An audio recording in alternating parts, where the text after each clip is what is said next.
Ayon pa kay Dudong, na sa mga panahong yun wala siyang inaasahang kahit ano. Ni hindi nga sumagi sa kanyang isip na darating pala ang araw kung saan siya mismo masasaksihan niya ang patunay ukol sa pag-iral ng mga aswang. Nagsimula ang lahat ng yon noong nagdalang tao ang tiyahin niya sa pinakabunsong anak nito. Sa 5 buwang pagdadalang tao nito, napansin niya na parang nag-iba ang paraan nila ng pamumuhay. Kung dati 4:00 ng hapon nasa labas pa sila at naglalakad, sa mga sandaling yon hanggang 3:00 na lamang ang pahintulot ng kanilang mga magulang. Bilang panganay na anak, hindi niya maiwasang maitanong ang tungkol dito. Kaso lang kapag tinatanong niya ang nanay niya, wala naman yung sinasabi sa kanya. Basta ang palagi lang nitong binabanggit, mapanganib ang paligid, kaya kailangan nilang mag-ingat. Kapag naririnig niya ang ganoong rason, medyo naiirita siya kasi alam niyang hindi ito totoo. Kabisado na niya ang lugar nila, kaya hindi siya mapapaniwala na peligrosong tumambay sa labas ng bahay ng mga ganoong oras. Ngunit kahit anong paliwanag niya, hindi siya nito pinakikinggan. At kapag napupuno ang nanay niya, sa halip na unawain nito ang kanyang mga sinasabi, mas pinipili nitong paluin siya ng walang pakundangan. Bagay na siya namang ikinagalit niya. Magmula noon, iniwasan na niyang makipag-usap dito. Palagi na rin siyang nakakulong sa kwarto hanggang sa dumating ang hapon na tinawag siya ng kanyang ama. Dudong, alam kong nandyan ka. Lumabas ka dyan. Meron tayong pag-uusapan. Wika nito matapos nitong katukin ang pinto ng kanilang kwarto. Nang marinig niya ang sinabi nito, dali-dali naman siyang tumayo. Yung mga kapatid niya, napatingin lang sa kanya na parang inuunawa rin ng mga ito ang sitwasyon. Subalit dahil nga sa mga bata pa ang mga ito, wala rin yung kaide-ideya sa mga nangyayari. Paglabas niya ng pinto, nasipat niya ang kanyang ama na nasa kusina. Nakatayo lang din ito malapit sa kalan habang nakatingin sa kanya. Nang magpang-abot naman ang kanilang paningin, may hinahon na siya ritong lumapit. Inakala niya kasing may sasabihin o iutos lang ito sa kanya. Pero pagharap nilang dalawa, agad siya nitong hinawakan sa kamay, sabay hila patungo sa pintong nasa likod ng kanilang bahay. Dali-dali itong binuksan ng tatay niya, at pagdating nila sa labas, nagtago sila sa matataas na puno ng talahib. Malimit silang nagtatago-taguan doon ng kanyang mga kapatid, kaya hindi na nakakapanibago ang magkubli rito. Yun nga lang, ang hindi niya maintindihan, bakit nila ginagawa ito? Wala kasing rason para magtago sila rito, maliban na lang kung meron silang hinihintay. Dala ng kuryosidad, tinanong niya ang kanyang ama ukol sa totoong nangyayari. Maging siya man kasi, aminadong kinakabahan na, gawa ng pakiramdam niya may masamang bagay silang makikita. Nang marinig naman ito ang kanyang sinabi, pabulong itong sumagot sa kanya ng, "Huwag mo nga alisin ang tingin mo sa entrada ng bakuran ng bahay natin. Diyan ka lang tumingin at maya-maya mauunawaan mo ang ibig kong sabihin." Nang marinig niya ang sinabi nito, tsaka pa lamang siya tumahimik sa pagsasalita. Gulong-gulo man ang isipan, minabuti niyang paniwalaan ang bawat salitang sinabi ng kanyang ama. Kaya naman makalipas lang ang ilang minuto, may nasilayan siyang 3 matatandang lalaki kasama ang 2 kubang babae na may daladalang mga tungkod. Dahan-dahan ang paglalakad ng mga ito, kaya kung titingnan, parang dadaan lang yun sa harapan ng bahay nila.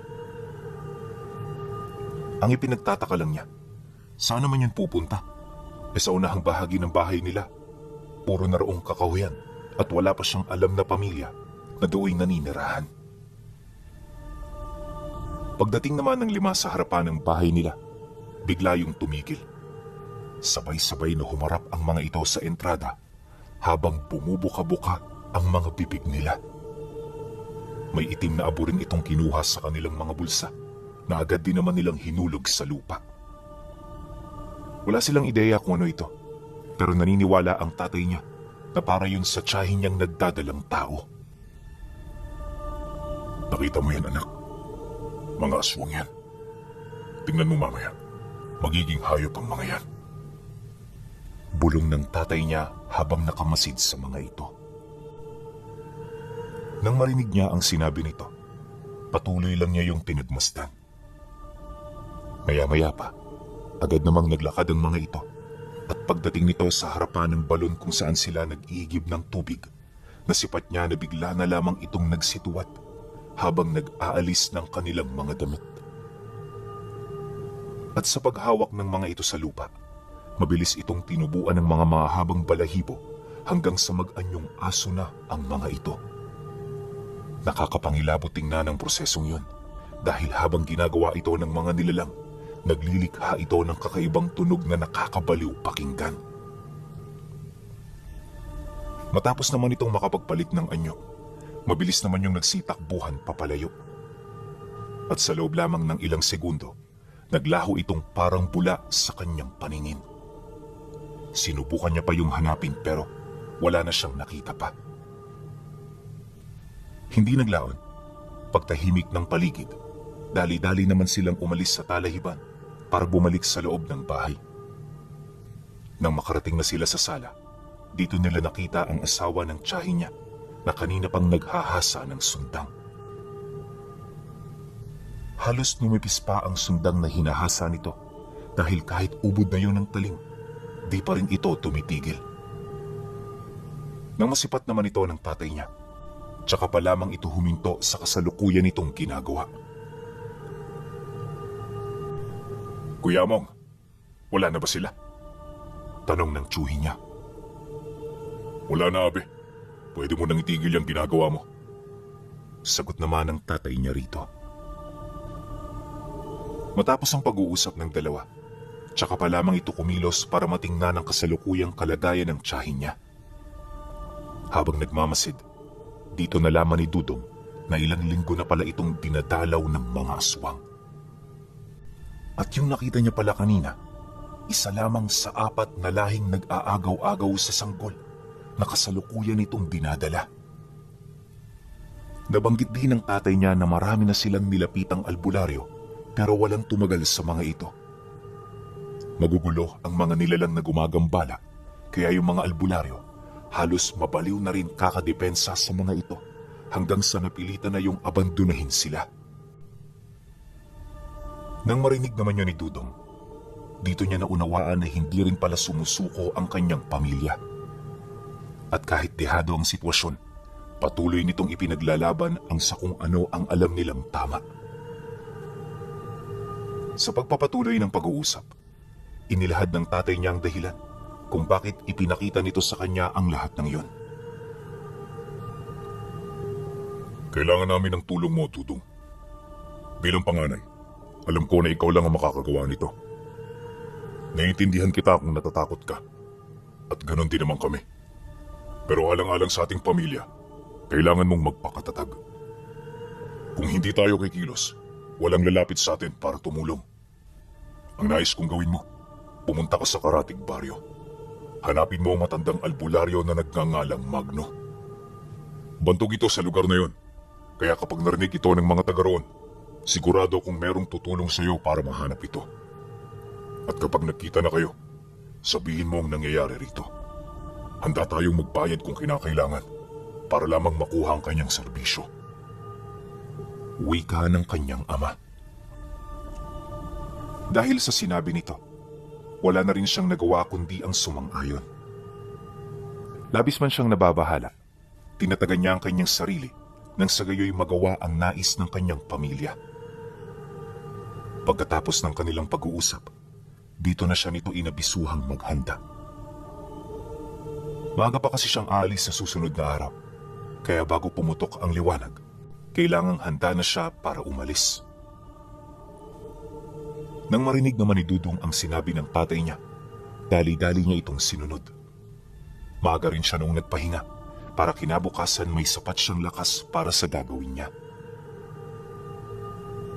Lumipas ang gabi, kabaliktaran ng kanyang inaasahan ang nangyari. dala ng pag-aalala sa kung anong kahinatna ng lakad niya, buong magdamag siyang gising. At habang lumilipad ang kanyang kaisipan, unti-unti niyang napapansin ang mga kakaibang kaluskos sa itaas ng bubong ng bahay nila. Hindi niya mawari pero pakiramdam niya merong naglalakad sa itaas. Napakabigat kasi ng mga yapak nito. Sa punto nga akalain mong isa itong tao. May naririnig din siyang kakaibang huni na parang may kahalintulad ng huni ng ibon na malapit mangitlog sa tabi ng sapa. Hindi man nakakapangilabot ang ganoong tunog. Labis siyang nababahala sa mga bulungang naririnig niya sa labas. Alam niyang gising din noon ang tiyuhin at tatay niya at anuman ang ginagawa nito, nakakasiguro siyang para ito sa proteksyon ng tiyahin niya. Pagsapit ng sumunod na araw, 5:00 pa lamang ng umaga nakabihis na siya. Tapos na rin siyang mag-almusal at literal na naghihintay na lamang siya sa pagputok ng araw. Makalipas ang ilang minuto, dumating na ang oras ng kanyang pag-alis. Paglabas niya ng bahay, dire-diretso niyang tinahak ang daan. Mano-manong paglalakad lang ang kanyang ginawa dahil wala sila noong alagang kabayo o kalabaw. Bilang bata, alam ni Dudong kung gaano kaseryoso ang haba ng kanyang lalakarin pero hindi niya ito gaanong ininda. Gawa ng sanay siya at hindi maipagkakailang kinalakihan na niya ang mabibigat na trabaho sa bukid nila. Pagsapit ng tanghali, malayo na ang kanyang nabaybay. Hindi na rin niya matanaw ang kanilang baryo pero alam niya na malayo-layo ang tatahakin niya.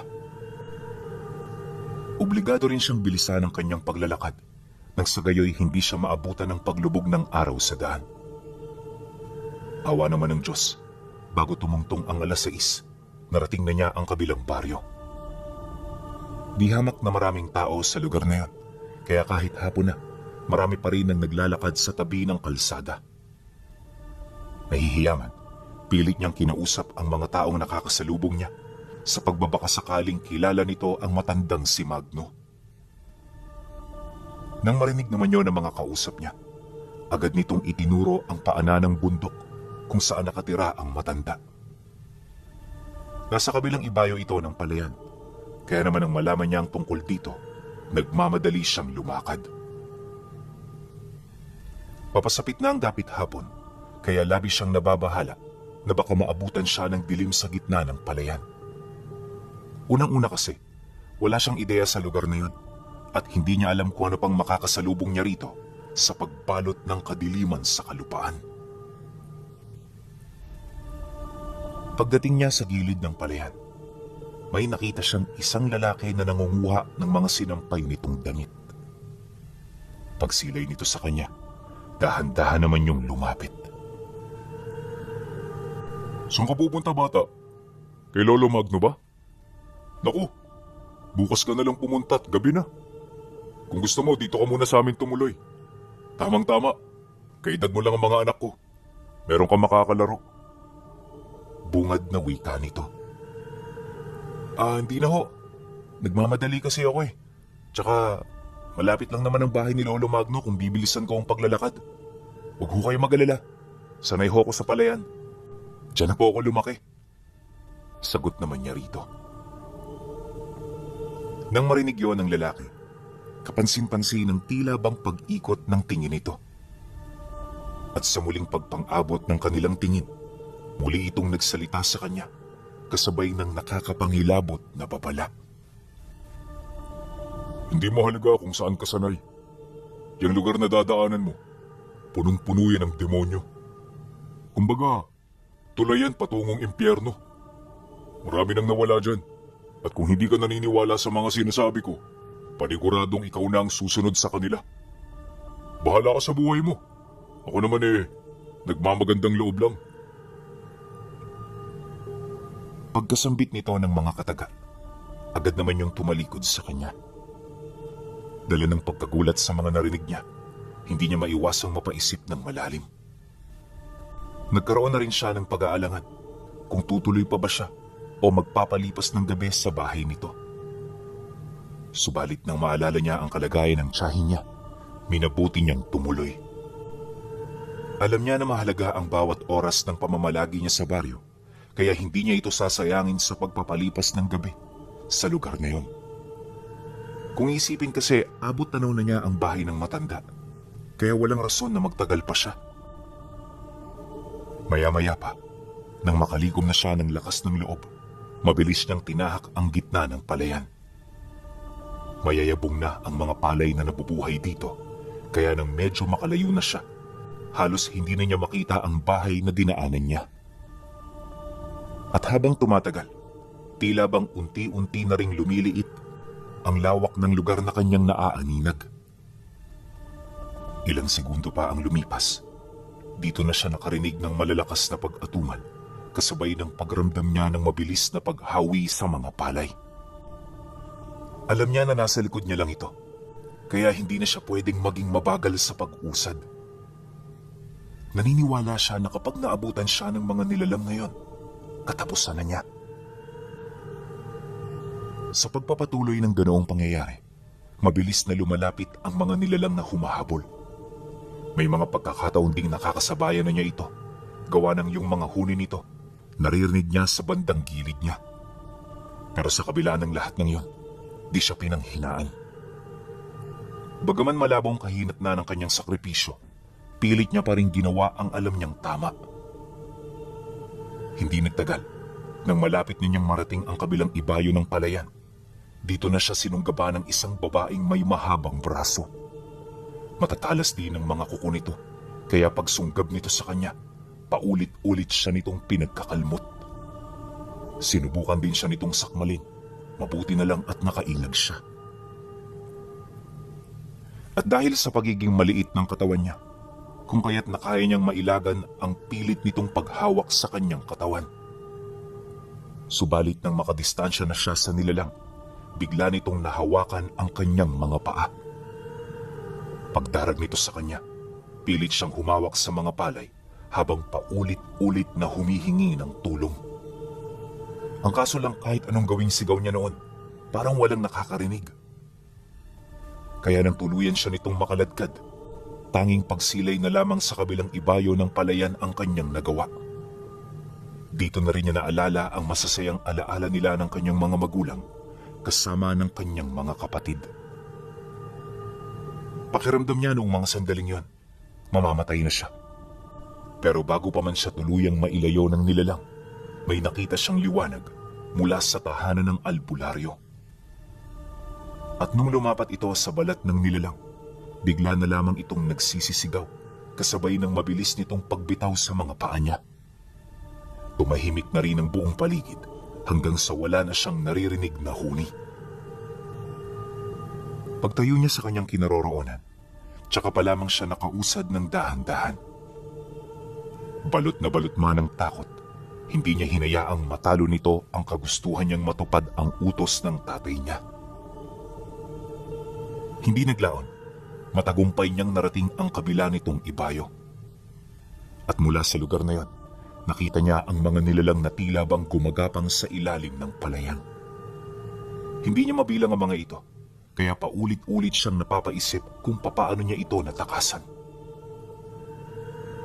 At habang naglalakbay sa kawalan ng kanyang isip, bigla naman siyang napasilay sa kanyang tabi nang may marinig siyang tinig ng isang matandang lalaki. Pagsubok ng katatagan at tapang ang lugar na iyong dinaanan. Kung wala kang lakas ng loob, hindi mo yan mapagtatagumpayan. Alam mo, iho, ikaw pa lang ang ikatlong taong nakatawid dyan sa ganitong oras. Kahanga-hangang katapangang ipinakita mo, kaya dininig ko ang pagtawag mo. Batid kong may mahalaga kang sasabihin sa akin. Sumunod ka, at nang mapag-usapan natin yan sa aking pamamahay. Nang marinig niya ang sinabi nito, dito pa lamang siya nakaramdam ng kapanatagan. Alam niya sa mga sandaling yun ay ligtas na siya. Maya-maya pa, pagdating nila sa bahay ng matanda, inabutan siya nito ng mainit na kape at malambot na tinapay. Bago nila pag-usapan ang kanyang pakay, minabuti muna ng matanda na busugin ang kanyang tiyan. Naniniwala kasi ito na ang nagsasalita ng gutom ay madaling lapitan ng kamangmangan. Kaya kapag merong tao siyang kakausapin, sinisiguro niya munang may laman ang tiyan nito. Matapos namang maubos ni Dudong ang ibinigay nitong pagkain, dito niya na inilahad ang kasalukuyang sitwasyon ng bahay nila. At nang marinig yun ng matanda, hindi ito nagdalawang isip na tumulong ng walang kapalit. Ngunit ayon dito, hindi na nila kailangan ng presensya nito sapagkat ang mga nilalang na bumibisita sa kanila ay mabababang uri ng aswang. Kaya lang naman sila natatakot dito ay dahil sa hindi nila nauunawaan kung ano ito. Ika nga ni Tandang Magno, tumatahol ang aso kapag hindi nito alam kung ano ang kinakaharap niya. Pero kung nauunawaan nito ang sitwasyon, hindi ito masisindak sa kanilang mga pinagdaanan, bagkus magsisilbi niya itong lakas upang ito ay mahanapan ng kasagutan. Matapos nitong magsalita, may ibinigay ito sa kanyang garapo ng langis at batong tinatawag nitong kumadroso. Ayon kay Tandang Magno, ang batong ibinigay niya ay mutyang alay para sa mga nilalang na hindi nakikita sa lugar nila. Kailangan nila itong ibaon sa pinakagitnang bahagi ng kanilang tahanan para kilalanin sila ng mga elemento roon. At kapag nagawa na nila ito, buhusan nila ito ng tubig pagsapit ng kabilugan ng buwan. Ang langis na ibinigay nito sa kanya ay mananatili sa altar ng bahay upang magsilbing babala laban sa paglapit ng mga masasamang elemento sa kanilang lugar. Pagkakuha naman ni Dudong sa mga ito, taos-puso siyang nagpasalamat. Maigi rin niyang tinandaan ang mga payo ng matanda nang sa gayoy hindi niya ito makalimutan. Matapos ang kanilang pag-uusap, nagdesisyon na siyang magpaalam. Ngunit nang marinig ito ng matanda, hinaplos lang nito ang ulo niya habang nagsasalita. Mukhang sumobra naman ata ang tapang mo, bata. Hindi sa lahat ng oras nangyayari ang swerte ng isang tao. Kaya kapag naranasan mo ito, magpasalamat ka. Pero wag na wag mo itong aabusuin. Tandaan mo, ang swerte ay may kaakibat na kamalasan. Kaya kapag sinuwerte ka sa buhay sa iyong pagtanda, wag na wag mong kakalimutan na palaging nakaapak ang ating paa sa lupa habang tayo'y nakatingala para maabot ang ating mga pangarap. Nang marinig niya ang sinabi nito, aminado siya na hindi niya ito naunawaan. Malalim ang bawat katagang sinasabi ng matanda sa kanya, kaya sa pagtagal ng kanilang pag-uusap, wala siyang ibang naramdaman kundi ang misteryo at pagkamangha sa pagkatao nito. Hindi niya halos maisip kung ano ang humubog kay Tandang Magno para makarating sa ganoong sitwasyon sa buhay. Pagsapit ng sumunod na araw, tsaka pa lamang siya pinauwi ng albularyo. Masigla siya noon, gawa ng marami siyang dalang pagkain at pasalubong. Bitbit din niya ang pag-asa para sa kanilang pamilya, kaya habang tinatahak niya ang daan, wala na siyang nararamdamang anumang pag-aalala. Ilang oras ang lumipas, dahil sa walang pahingang pag-usad, narating niya ang bahay nila bandang 3:00 ng hapon. Pagsili niya sa bakuran, nadatna niya ang kanyang ama na kasalukuyang nagsusunog ng balat ng nyug. Halos balutin na ng usok ang kabuuan ng bahay, ngunit parang hindi ito alintana ng kanilang pamilya. Ayon sa kanya, araw-araw nila itong ginagawa dahil sa paniniwala ng tatay niya na iyon ang makapagtataboy sa mga nilalang na gumagambala sa kanila. Pagpasok naman niya sa loob ng bakuran, dito na siya nasilayan ng kanyang mga kamag-anak. Nagmamadali itong lumapit sa kanya, dala ng kanilang pag-aalala. Nang masipat naman yun ni Dudong, agad niya itong nilapitan para ibahagi ang kanyang mga karanasan. At nang matapos na ang kanilang pag-uusap, dito niya na sinamahan ng tatay niya para sa gagawin nilang paglibing sa alay na mutyang ibinigay ng matanda. Nang maisakatuparan na nila ito, agad silang nagsarado ng mga bintana at pinto. Ilang minuto na lang kasi noon, papasapit na naman ang 4:00, kaya kailangan na nilang magtago. Pagpatak ng dapit hapon, dito nila napansin ang pagbulwak ng langis sa garapon. Isa itong matibay na senyales na may mga nilalang na umaaligid, kaya nang masipat nila ito, dali-dali silang dumungaw sa siwang. Ayon sa kanya, na habang sila'y nagmamasid, paulit-ulit na noong dumaraing sa sakit ang tiyan niya. Rinig na rinig nila ito kahit nagpapahinga yun sa kabilang kwarto. Nakakaawa man itong pakinggan, minabuti nila na huwag yung pagtuunan ng atensyon. Nais kasi nilang makita kung sino na naman ang kanilang bisita nang sa gayoy mapaghandaan nila ang paparating na gabi. Pagdungaw nila sa labas ng bahay, dito nila nasilayan ang isang pamilya ng mga aswang.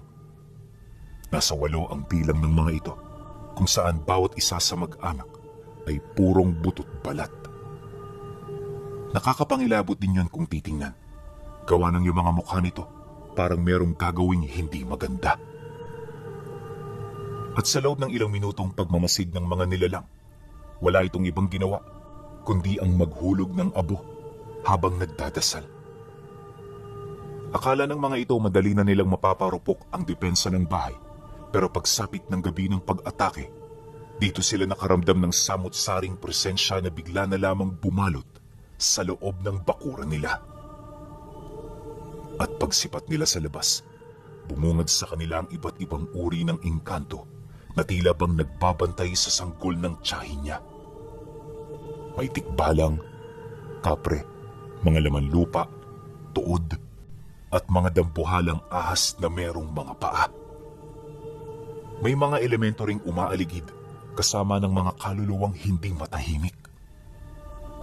Halos magsikumpulan ang mga ito sa loob ng bahay na para bang meron itong hinihintay. Maya-maya pa, pagdating ng mga aswang, bigla itong nilusob ng mga engkanto. Nang masipat naman yun ng kapre, kumuha ito ng malaking tipak ng bato at walang habas yung ibinato rito. Sumugod na rin ang mga tikbalang habang ang mga elemento naman binagat ang mga aswang. Kaya kahit anong gawin ng mga ito, hindi na nito magawang tumakas sa lugar kung saan sila nabitag. Di nagtagal, nang malapitan na yon ng mga engkanto, agad sila nitong pinagtulungan hanggang sa malipol ang bawat isa sa kanila. Nung mamatay na ang mga aswang, tinambak nila ito sa kakahuyang malapit sa palayan. Kinaumagahan, nang siyasatin nila dudong ang lugar, wala silang nakitang kahit isang labi. Ang tanging tumambad lang sa kanila ay yung mga damong natumba, indikasyon na dito iniwang nakahandusay ang labi ng mga aswang sa loob ng ilang oras.